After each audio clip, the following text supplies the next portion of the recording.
하나님은 이 땅의 모든 사람들을 사용하시기를 원하십니다. 저와 여러분들의 한 사람 한 사람의 삶을 통해서 신앙의 고백과 신앙의 삶을 통해서 하나님의 선하신 뜻을 이루기를 원하고 하나님의 영광을 드러내시기를 누구보다도 원하시는 분이 우리 하나님이십니다. 할렐루야. 네. 그래서 옆 사람에게 이렇게 또 한번 다시 축복해 봅시다. 당신은 존귀한 자입니다. 하나님께서 사용하시니 존귀한 자가 맞죠. 네. 그러니까 여러분 늘 우리 옆 사람을 보면서 늘 귀한 말, 좋은 말, 선한 말만 하시고 늘 사랑으로 용인하고 품어주시고 늘 위해서 격려해 주시고 기도해 주시기를 바랍니다. 왜요? 하나님께서 사용하시는 존귀한 자이기 때문에 내가 헛되어 갈 대상이 아니에요. 품고 사랑하시면서 축복으로 늘 기도하시기를 바랍니다. 하나님은 사람을 통해서 일하십니다.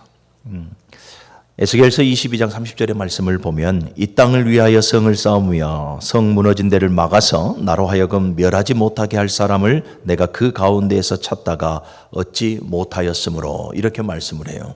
그러니까 이스라엘 백성들이 하나님 앞에 죄악을 범하죠. 죄를 짐으로 말미암아서 하나님께서 이스라엘을 향해서 심판을 선언합니다. 언제나 그렇듯이 하나님은 모든 죄악 가운데 공의의 하나님, 당신의 공의를 선포하시고 이후에 사랑의 하나님의 그 마음을 또 들켜버리십니다.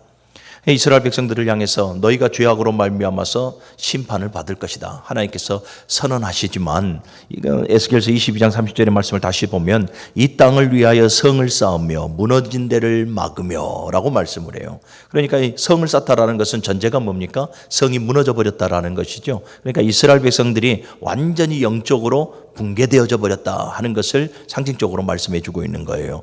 그런데 그 성 무너진 데를 막으며 허물어진 데를 보수하며 이거는 회개를 의미하는 것이고 하나님의 긍휼을 바라는 거예요. 곧 중보적 사역을 감당하는 자들을 하나님께서 찾고 계셨다라는 거죠. 진노 가운데서라도 긍휼을 잃지 않으시는 하나님, 이스라엘을 향해서 그 죄악된 이스라엘을 향해서 심판을 선언하시면서도 하나님은 하나님의 간절함은 누가 좀 나 좀 말려줘. 이게 하나님의 간절함이에요. 그래서 하나님께서 이 중보 사역을 감당할 수 있는 그 한 사람을 간절히 찾으시는데 이 에스겔서 22장 마지막 절을 보니까 너무나 안타깝게도 그 가운데서 찾다가 얻지 못하였으므로 아무리 둘러봐도 이 예레미야 선지자처럼 나라와 민족을 위해서 애통해하는 마음을 가지고 눈물을 흘리고 하나님의 긍휼하심을 얻을 만한 그 한 사람을 찾아볼 수가 없었더라라는 거예요. 이게 하나님의 안타까움인 것이죠.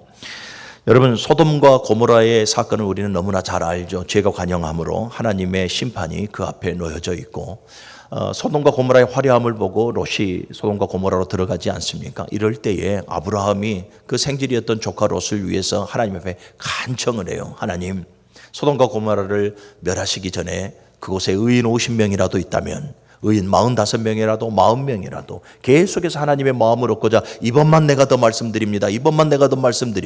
그래서 의인 10명이라도 그곳에 있다면 하나님 어떻게 하시겠습니까? 이것이 여러분 아브라함의 간절함이었지 않습니까? 그런데 사랑하는 여러분, 언제나 성경은 하나님의 관점에서 우리가 이해하고 해석하려고 한번 해보십시오. 아브라함의 마음보다 하나님의 마음이 더 구구절절하게 느껴지지 않습니까? 아브라함아, 의인 50, 의인 45, 의인 40에서 멈추지 말고 계속해서 나 좀 말려줘. 이게 지금 하나님의 간절함 아니겠어요? 그런데 결국은 어떻게 됩니까? 소돔과 그 고모라 안에 하나님을 간절히 찾고 회개하고 하나님의 긍휼을 바라는 그 의인 10명이 없어서 결국은 심판을 당하게 되는 거죠. 여러분, 오늘 이 시대를 보십시오. 오늘 이 시대라고 해서 소돔과 고모라의 시대와 별반 크게 다른 것 있습니까? 그렇지 않은 것 같습니다. 불법이 흥행하고 하나님께서 싫어하시는 악법들이 계속해서 제정되어져 가고 불신과 죄악이 관영한 세상이 지금 바로 이 세상입니다. 하나님은 이 세상에서 빛의 정체성을 가지고 소금의 사명을 감당함으로 말미암아서 하나님의 영광을 드러내실, 또 하나님의 선하신 뜻을 이루고 나라를 확장해 나아갈 그 한 사람을 하나님은 찾고 계시다라는 것을 분명히 깨달으시기를 바랍니다.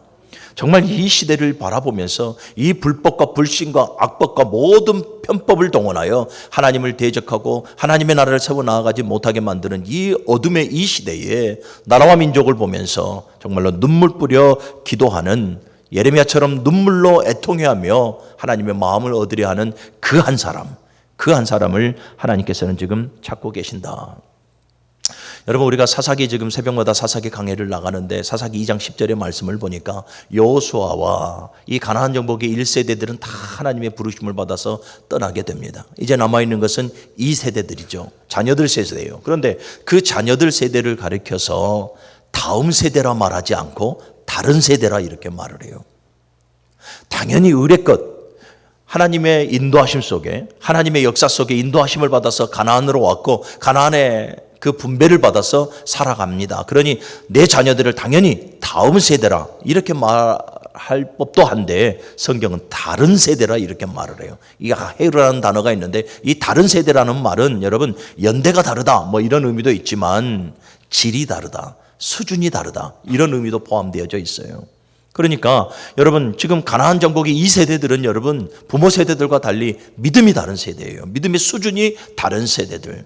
부모 세대들은 하나님의 은혜 가운데 그분의 능력 아래에서 살아가게 되죠. 그래서 부모 세대들을 보니까 하나님을 섬기고 하나님을 경외하였고 하나님의 은혜를 경험하였더라라고 말을 하는데 이 믿음의 수준이 다른 세대들은 하나님을 섬기지도 아니하고 하나님을 찾지도 아니하였더라라는 거예요. 그 시대의 사랑하는 여러분, 하나님의 긍휼하심에 그 마음을 얻으려고 하는 그 한 사람을 하나님께서 찾고자 하셨으나 이 사사기를 쭉 정리해 보니까 모두가 다 여호와의 목전에서 악을 행하고 자기의 소견에 옳은 대로만 살아가더라라는 거죠.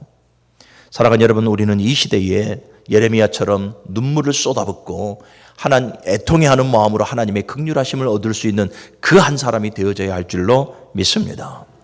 자, 우리의 궁금한 것이 여기에서 나오는 것이죠. 왜 하나님은 사람을 사용하시는가? 그 한 사람 아무리 둘러봐도 너무나 연약하고 보잘것없고 무능하고 무지하고 날마다 불신 가운데서 원망하고 불평하고 주님을 배신을 갖다가 밥 먹듯이 하는 그러한 연약한 인간들, 왜 그들을 하나님께서 사용하시는가 참 궁금하더라라는 거예요. 하나님은 분명히 전지전능하신 분이시고 하나님은 무소부재하신 분이시니 모든 것을 다 하시고 모든 능력을 다 가지고 계신 분이니까 하나님께서 직접적으로 모든 것을 운영하시고 이끌어 가시면 좋을 것 같은데, 아니면 아주 한 사람을 통해서 그 사람을 기계적인 인간으로 좀 만들어서 그냥 하나님 모든 일들을 순차적으로 좀 이끌어 가시면 좋겠는데 왜 자유의지를 주셔서, 그리고 그 자유의지로 하나님의 영광이 아니라 자신의 이익을 도모하며 살아가는 그 연약한 인간들을 하나님께서는 사용하고 계실까? 우리의 궁금함인 거죠.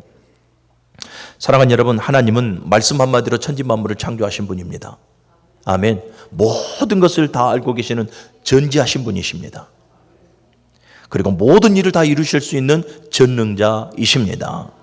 그런데 여러분, 성경을 보니 하나님은요, 그 놀라우신 일들 하나하나를 이루어 가실 때마다 하나님은 연약하고 부족한 그 한 사람을 사용하고 계시더라라는 거죠. 여러분, 창세기 6장을 보게 되어지면 죄악이 관영한 시대에 하나님의 아들들이 사람의 딸들을 사랑하여서 하나님의 그 마음에 한탄과 근심을 안겨준 그 시대, 결국은 심판밖에 놓여있지 않는 그 시대에 하나님께서는 여러분 노아에게 은혜를 베푸시사 세상을 다시 시작하셨음을 믿으시기를 바랍니다. 하나님께서는 아브라함을 부르셨습니다. 아브라함을 부르셔서 믿음의 세계를 여셨습니다. 하나님께서는 모세를 통해서 출애굽의 역사를 이루셨고요. 하나님께서는 다윗을 통해서 하나님의 나라를 세워 가셨습니다.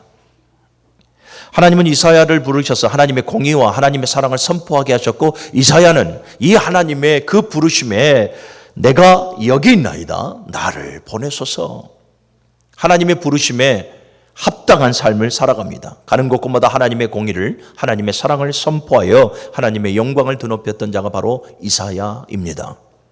예수님께서도 12제자를 부르셔서 교회를 세우셨고 12제자를 통해서 하나님의 나라를 계속해서 확장해 나아가셨습니다.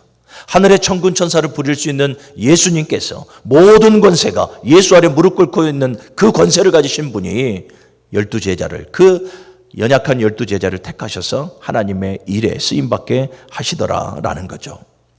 우리 문흥제일교회 32년 전에 우리 원로 목사님을 하나님께서 부르셔서 오늘 교회를 세우셨고, 이렇게 하나님의 뜻을, 하나님의 나라를 세워나갈 수 있도록 하나님께서 은혜를 베푸셨음을 여러분들이 기억하시기를 바랍니다.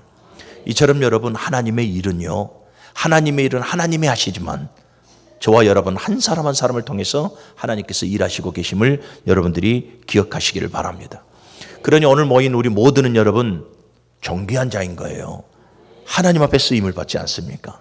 여러분들의 자녀들이 하나님 앞에 쓰임 받을 수 있는 존귀한 삶을 살아가기를 주님으로 축원합니다. 여러분들의 가정이, 우리 교회가, 나라와 민족이 하나님의 영광을 드러내는 데 쓰임 받는 그러한 귀한 공동체가 되어지기를 주님의 이름으로 간절히 소원합니다.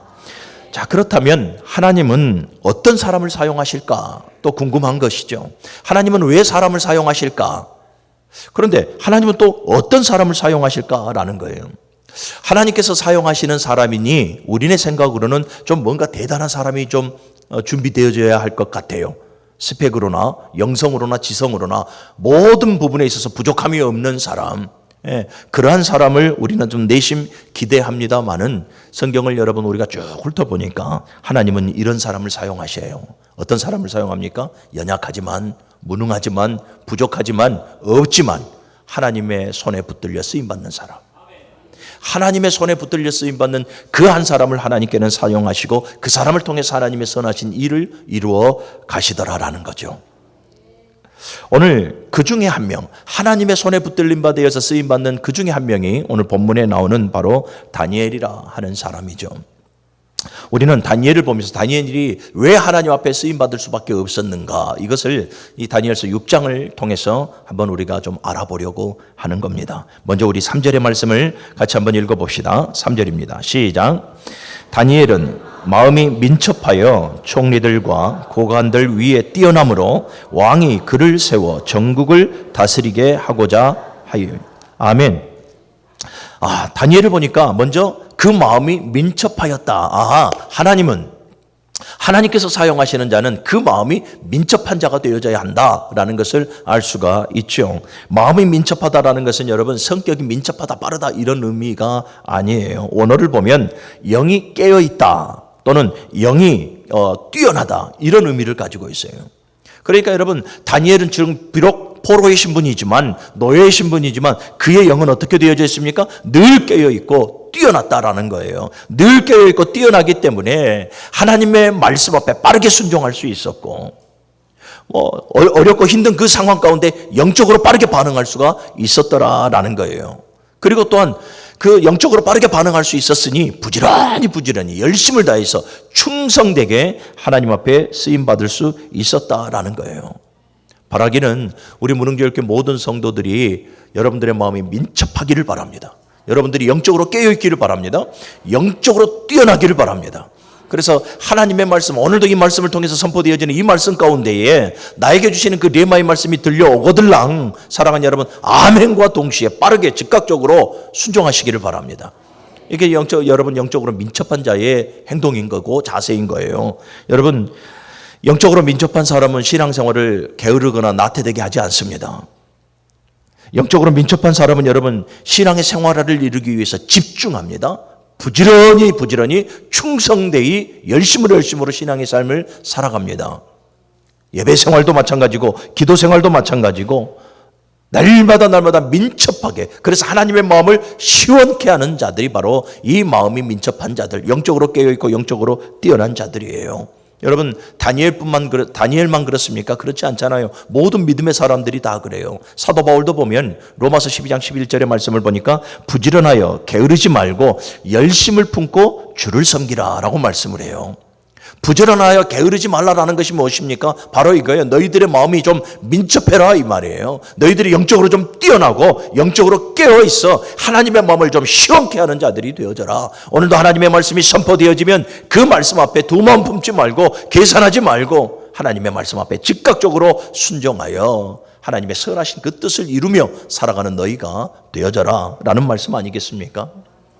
사랑하는 여러분, 하나님은요 겉모습이 화려한 사람보다 그 마음과 영혼이 하나님 앞에 붙들린 사람을 사용하신다라는 것을 명심하시기를 바랍니다. 다니엘을 보십시오. 다니엘이 물론 이 남유다에 살아갈 때는 귀족 출신이었지 않습니까? 그러니까 나름대로 스펙도 있었고요. 나름대로 외모도 화려했지 않겠습니까? 나름대로 지식도 있었을 것이고 또 물질도 있었을 것이고 권세나 모든 것도 다 누렸을 것 아니겠습니까? 그런데 지금은 어떤 자리에 있습니까? 노예 자리에 있단 말이죠. 예, 노예의 신분이에요. 그러니까 아무것도 없어요. 노예라고 하는 것이 뭐예요? 자기가 소유할 수 있는 것이 아무것도 없어요. 자유도 없어요. 그 삶에 목적도 없어요. 그냥 주인이 이끄는 대로 살아가야 될 신세인 거예요. 그러니까 지금의 다니엘을 봤을 때는 여러분 포로이기 때문에 권력도 없어요. 오늘날로 말하면 백도 라인도 아무것도 없어요. 어떤 스펙도 아무것도 다니엘에게 주어져 있지 않습니다. 그런데 하나님은 여러분 외모를 보시는 분이 아니잖아요. 그 마음의 중심을 보시는 분이잖아요. 다니엘의 마음 깊숙한 것을 보니까 그 마음이 민첩해요. 영적으로 매우 뛰어나고 영적으로 깨어있어 하나님의 선하신 그 뜻을 분별할 수 있고 그 뜻을 빠르게 순종하고 부지런히 열심으로 충성되이 쓰임받을 수 있는 일꾼이었다. 그래서 하나님께서는 다니엘을 사용하고 계시는 거죠. 사랑하는 여러분, 성경에서 우리로 하여금 성령으로 충만하라 명하시는 이유가 뭐겠습니까? 늘 영적으로 깨어있으라라는 거예요. 늘 영적으로 깨어있어 하나님께서 원하시는 그 뜻을 분별하고 신령한 지각을 가지고 하나님의 뜻에 순종하는 그리고 충성된 너희가 되어져라 라는 것 아니겠습니까? 우리 문흥교회 모든 성도들 누가 보더라도 영적인 실력을 좀 갖추는 그러한 성숙한 그리스도인들이 되어지기를 주님의 이름으로 간절히 축원합니다. 또 우리 4절과 5절의 말씀을 봅시다. 4절 5절요. 시작. 이에 총리들과 고관들이 국사에 대하여 다니엘을 고발할 근거를 찾고자 하였으나 아무 근거, 아무 허물도 찾지 못하였으니 이는 그가 충성되어 아무 그릇됨도 없고 아무 허물도 없음이었더라. 그들이 이르되 이 다니엘은 그 하나님의 율법에서 근거를 찾지 못하면 그를 고발할 수 없으리라 하고. 아멘. 여러분, 하나님은 어떤 사람을 사용하시는가? 하나님은 여러분 정직한 사람을 사용합니다. 정직한 사람. 다니엘을 모든 고관들이 시기하죠. 그럴 법도 하지 않겠습니까? 노예로 끌려왔는데 그런데 자신들보다 더욱더 훨씬 더 크게 쓰임받는단 말이죠. 그래서 이 다니엘을 꺾으려고 하는 거예요. 시기하는 사람들이 많습니다. 그래서 다니엘의 허물을 계속해서 찾아보는 거예요. 도덕적으로나 윤리적으로나 그 무슨 것이 없는가, 그 어떤 허물이 없는가 계속해서 찾아보는데 아까 4절에 읽었듯이 그가 충성되어 아무 그릇됨도 없고 아무 허물도 없었더라. 오늘날 여러분 지금 청문회 막 하고 있지 않습니까? 이 국무위원들 뽑히고 막 장관들 뽑는데 청문회 하고 있는데 나름 보면은 전부 다 깨끗하다고 하는 사람들 뒤져보니까 전부 다 나오지 않습니까? 예, 사람의 모습이 그런 것 같습니다. 그런데 다니엘은 보십시오. 다니엘을 시기하는 사람들이 다니엘의 도덕적이고 윤리적이고 모든 숨어져 있는 그런 모든 것들을 한번 들춰내 봅니다. 들춰내 보는데 아무 그릇됨도 없고 아무 허물됨도 없더라. 여러분 이것은 그리스도인으로서 어떤 모습으로 살아가야 하는가, 어떤 삶으로 살아가야 하는가를 우리에게 제시해 주고 있는 대목인 것 같습니다. 여러분 우리 그리스도인들은 빛의 전책성을 가지고 세상에 소금의 사명을 감당하는 성도가 되어져야 합니다. 그렇게 되어지려면 세상에 우리가 무엇을 보여줘야 됩니까? 착한 행실을 보여줘야 됩니다. 그래서 세상에 덕을 끼치고 누가 보더라도 문흥제일교회 성도 하면 정말로 정직하고 정말로 신실하고 그래서 보는 것만으로도 유익을 끼칠 수 있는 우리가 되어져야 합니다. 그런데 요즘 세상이 교회를 바라보는 시각은 매우 따갑습니다. 비판이 있고요. 비판을 넘어서 조롱하고 조소합니다. 왜 그렇습니까? 가장 기본적인 거예요. 가장 기본적인 것을 하지 못하니까 그래요. 가장 기본적인 게 뭡니까? 정직함이거든요. 하나님을 믿는 사람들, 죄와 상관없이 거룩하신 하나님을 섬기고 하나님을 바라보는 거룩한 하나님의 백성들은 가장 기본적인 정직한 삶을 살아가야 하는 것이거든요. 여기서 말하는 정직이라고 하는 것이 여러분 윤리적으로 도덕적으로만 말하는 것이 아니에요. 신앙적으로도 말하는 거예요. 신앙적으로도 그러니까 윤리적이고 도덕적인 것은 사람 앞에서이죠. 그러나 신앙적인 것은 하나님 앞에서거든요. 그래서 사람과 하나님 앞에서 우리 그리스도인들은 정직해야 하는 거예요. 요셉처럼요. 요셉은 여러분 코람데오의 신앙을 가지고 있잖아요. 보디발 장군의 아내가 그를 유혹하러 왔을 때에 다 물리고 보디발 장군의 아내가 계속해서 끊임없이 유혹을 하지 않습니까? 이럴 때 요셉이 어떻게 고백을 합니까? 내가 코람데오 하나님 앞에서 어떻게 죄를 범하겠습니까? 그러니까 요셉은 늘 자기가 사람 앞에서도 살아가고 있지만 하나님 앞에서 살아가고 있다라는 이 코람데오의 신앙을 늘 가지고 있었다라는 거예요. 그러니 하나님 앞에서 여러분 정직할 수밖에 없는 거죠. 하나님은 여러분 영원토록 우리와 함께 하시는 분임을 믿으시기를 바랍니다. 우리와 함께 하시면서 내 생각과 내 말의 의미와 의도와 동기와 내 모든 걸음걸음 모든 삶의 면모를 하나님께서 속속들이 알고 계시거든요. 그러니까 여러분 우리가 이 코람데오의 신앙을 가지고 살아가고 있다면 우리는 하나님 앞에 정직하게 살아갈 수밖에 없는데 우리는 너무나 하나님을 잊고 살아가요. 잊고 살아가니까 정직하지 못하는 거죠. 뭔가 꾸미려고 하고 자꾸 감추려고 하고 자꾸 숨기려고 하는 거예요. 죄를 범했습니까? 그럼 여러분 우리가 하나님 앞에 정직한 영을 구해야 돼요. 정직한 영을 구해서 우리가 하나님 앞에 죄범하는 것을 드러내야 돼요. 이게 회개예요. 그런데 우리는 부끄러우니까 우리는 그것이 수치스러우니까 자꾸 꾸미려고 하고 감추려고 하고 그 하나하나를 포장하려고 해요. 하나님은 여기에 속지 않으시는 분이시거든요. 그러니 여러분 하나님 앞에 다니엘처럼 요셉처럼 정직한 삶을 살아갈 수 있는 성도들이 되시길 바랍니다. 다윗이 여러분 가장 두려워했던 것이 뭡니까? 수없이 많은 대적들입니까? 자기를 죽이려고 했던 수없이 많은 원수들이었습니까? 다윗이 정말로 두려워했던 것은 하나님께서 자기와 함께하지 않음을 가장 두려워해요. 그래서 주의 성신을 내게서 떠나지 마옵소서, 주의 얼굴을 내게서 떠나지 마옵소서. 항시 그 하나님과 함께하고 하나님과의 교제가 단절되어져 버리는 것을 두려워하여 하나님 앞에 구하는 다윗의 시편들을 우리는 보게 되는 거죠. 사랑하는 여러분, 물론 우리는 연약한 존재고 부족한 존재이기에 정직하게 완벽한 정직을 가지고 살아갈 수는 없는 것 같습니다. 여기 있는 목사도 마찬가지입니다. 그럼에도 하나님의 원하심은 정직이거든요. 세상 사람들은 여러분 그 한 사람을 평가할 때에 결과만을 가지고 평가합니다. 그 사람이 얼마나 많이 가졌는가, 얼마나 많이 이루었는가, 어느 포지션에 가 있는가, 이 결과만을 가지고 평가를 하지만 여러분 하나님은 그렇지 않아요. 하나님은 모든 동기, 그리고 그 동기로 가지고 살아가는 모든 과정, 삶의 과정, 그리고 열매를 하나님께서는 보십니다. 동기와 과정과 열매를 보신다라는 것은 무엇입니까? 우리의 삶의 그 걸음걸음마다 우리가 하나님 앞에 어떻게 정직하게 살아가고 있는가를 하나님께서는 낱낱이 보고 계시다라는 거예요. 사랑하는 여러분, 신앙인은 언행이 일치되어져야 합니다. 말과 행동이 달라서는 안 됩니다. 그리고 신앙인은 혼자 있을 때에도 하나님 앞에서 살아가는 것처럼 살아가야 합니다. 하나님은 늘 우리와 함께하고 계시기 때문에 그래요. 사랑하는 여러분, 하나님은 이처럼 정직한 사람을 하나님께서 그를 붙드셔서 사용하고 계신다라는 것 명심하시고 윤리적으로나 도덕적으로나 신앙적으로나 여러분들 정직한 삶을 통해서 하나님의 영광을 드러내시기를 주님의 이름으로 간절히 축원합니다. 작은 것에서부터 정직하십시오. 작은 것에서부터 정직하십시오. 자, 10절의 말씀을 또 봅시다. 오늘 우리가 방금 읽었던 10절의 말씀 시작. 다니엘이 이 조서에 왕의 도장이 찍힌 것을 알고도 자기 집에 돌아가서는 윗방에 올라가 예루살렘으로 향한 창문을 열고 전에 하던 대로 하루 3번씩 무릎을 꿇고 기도하며 그의 하나님께 감사하였더라. 아멘. 하나님께서는 이런 사람을 사용하세요. 어떤 사람을 사용하십니까? 기도의 수고를 아끼지 아니하는 사람. 기도의 수고를 아끼지 아니하는 사람. 여러분, 오늘 방금 읽었던 우리 10절의 말씀만을 보면 정말 다니엘의 진면목을 우리가 다시 보게 되어지지 않습니까? 예. 여러분, 다니엘은 지금 여러분 죽음의 위기 가운데 놓여 있잖아요. 그렇죠? 어떤 죽음의 위기 가운데입니까? 누구나 하나님께 기도하면 사자굴에 던져 넣어버리겠다라는 것을 법령화시켜 놨어요.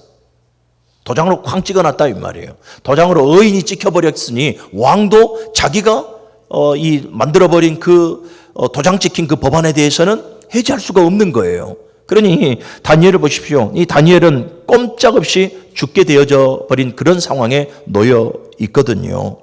만약에 여러분들이 이런 상황이라면 어떻게 하겠습니까? 여러분들이 하나님께 기도하고 오직 예수만이 나의 구원자다라는 것을 우리가 고백하고 전하게 되어진다면 오늘 사자굴에 던져 넣어버린다라는 이 법령이 제정되어져 있는 이런 상황이라면 여러분들은 어떻게 하겠냐라는 거예요. 우리가 지금 이 포괄적 차별금지법이나 여러 가지 지금 악법들이 지금 계속해서 제정이 되어지려고 하고 있지 않습니까? 예, 여러분 이런 차별금지법이나 이런 것이 드러나게 되어지면 여러분 우리는 어떻게 되어집니까? 예수가 그리스도라는 것을 온전히 증거하지 못해요. 지금 이 시대가 여러분 포스트 모더니즘이라는 이 시대의 이 종교관이 뭡니까? 다원화예요, 다원화. 예수만이 구원자가 아니라 수없이 많은 그 어떠한 것들이 우리의 구원자가 되어질 수 있다라는 이 종교 다원화의 세대에 우리가 지금 살아가고 있거든요. 그래서 지금 많은 분들이 지금 싸우고 있는 것 아니겠습니까? 그런데 이러한 모든 것들이 종합적으로 법령화가 되어져 버린다면 예수만이 구원자입니다. 우리 전도하지 못해요. 복음을 증거하지 못해요. 법령화가 되어져 버린다면요. 그래서 우리 여러분 이 진리를 위해서 우리는 정말로 목숨 바쳐 싸워야 될 줄로 믿습니다. 이 악법들이 정말로 제정되어지지 아니하도록 늘 기도하시기를 바랍니다. 정말 저는 감사하게도요. 그제 목사님과 포항을 다니면서 오늘 목사님께서도 하셨던 말씀이 우리 장로님들 기도할 때마다 모든 악법들과 편법들과 불법들이 제정되어지지 않게 해달라고 기도하는 이 기도는 우리 교회밖에 없다라는 거예요. 제가 봐도 그래요. 다른 교회 여러분 예배하러 딱 가보면 여러분 나라와 민족을 위해서 불법과 악법과 편법이 하나님 제정되지 않도록 이렇게 기도하는 교회가 그닥 많지는 않아요. 하나님께서 우리 교회를 사용하고 계시는 줄로 믿습니다. 이런 악법들이 제정되어지지 않도록 여러분들 늘 깨어 기도하시기를 바랍니다. 이러한 상황 가운데 다니엘은 완전히 꼼짝 죽을 수밖에 없는 이 위기예요. 그런데 이러한 상황 가운데 다니엘이 어떻게 반응합니까? 전에 하던 대로 하나님 앞에 무릎을 꿇고 기도하고 감사하더라. 무슨 말입니까? 자기가 죽을 수밖에 없는 그 끔찍한 환경 속에서도 여러분 그 기도의 루틴을 이 영적인 루틴을 포기하지 않겠다라는 거예요. 이러한 상황일수록 자기의 생명을 하나님 앞에 내어 맡기고 신앙의 삶으로 결단하겠다. 여러분 멋지지 않습니까? 이게 다니엘의 신앙의 모습이에요. 사랑하는 여러분, 저와 여러분들은 조금만 힘들어도 조금만 어려워도 가장 먼저 못 포기해요. 예배도 포기하고 기도도 포기하고 이게 우리 연약함인 것 같아요. 그런데 오늘 여러분 말씀 앞에서 결단하시기를 바랍니다. 다니엘처럼 힘들고 어려우니까 우리가 하나님 더 의지해야 되고 힘들고 어려우니까 우리가 더 하나님 앞에 기도해야 되는 것 아니겠습니까? 사랑하는 우리 문흥교회 모든 성도 여러분, 기도의 자리를 사수하십시오. 기도의 수고를 아끼지 마십시오.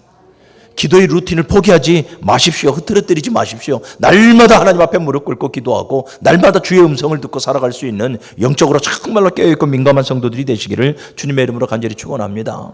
여러분 세상 사람들은 위기가 오면 사람을 찾아다니지 않습니까? 돈을 찾아다니지 않습니까? 권세를 찾아다니지 않습니까? 나에게 도움이 될 법한 그 누군가 또 그 무엇인가를 찾아다니지 않습니까? 그런데 여러분 신앙인들은 달라야 돼요. 신앙인들은 위기가 찾아오고 어려움이 찾아오면 무릎을 꿇어야 돼요.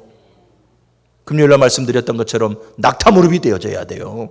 야고보 사도의 별칭이 뭡니까? 낙타 무릎이잖아요. 의인의 강구는 역사함이 큼이라. 할렐루야. 하나님 앞에 여러분 우리가 무릎 꿇을 수 있다면 우리는 하나님의 마음을 얻는 것이고 그분의 능력을 그분의 은혜를 마음껏 경험하게 되는 거죠.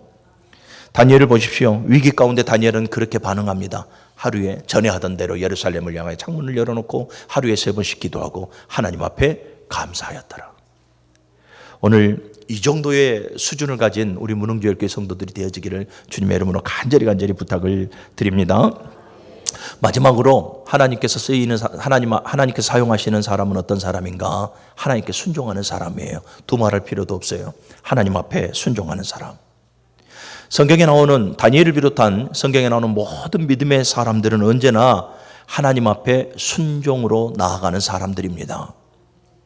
여러분 모세를 하나님께서 처음 부르셨을 때에 모세가 그 사명 감당하기 어려워서 어떻게 말합니까? 저는 혀가 뻣뻣한 사람입니다. 말을 잘 못합니다. 혀가 둔한 사람입니다. 보낼 만한 자를 보내시옵소서.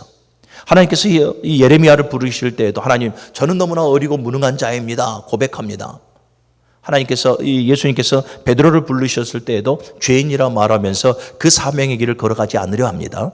그런데 여러분 결국 이들이 하나님의 부르심 앞에 순종했을 때에 하나님께서 그들에게 성령의 충만함을 주고요. 능력을 주고 지혜를 주고요. 할렐루야.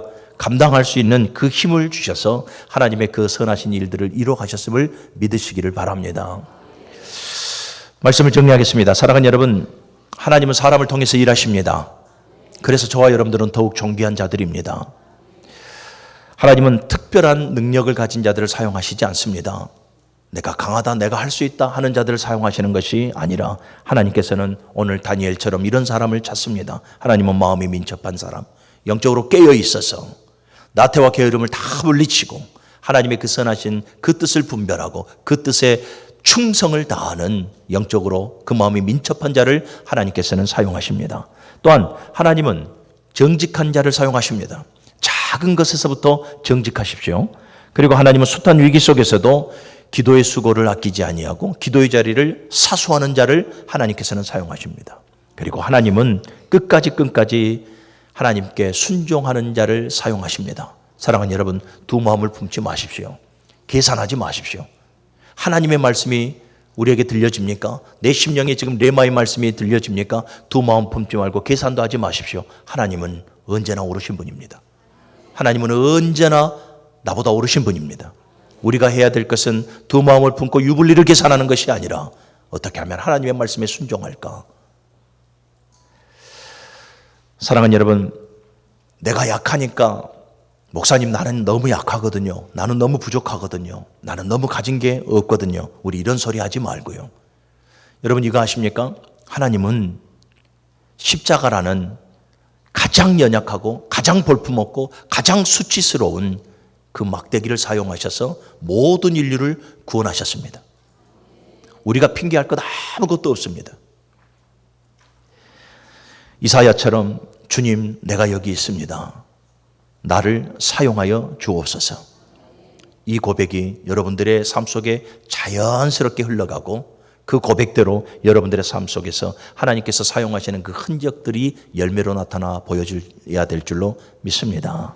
다니엘처럼 복된 삶을 살아가심으로 여러분들 개인을 넘어서 가정과 교회와 나라와 민족을 회복시키는데 귀하게 쓰임받는 우리 문흥교회교회 성도들이 되시기를 주님의 이름으로 축원합니다.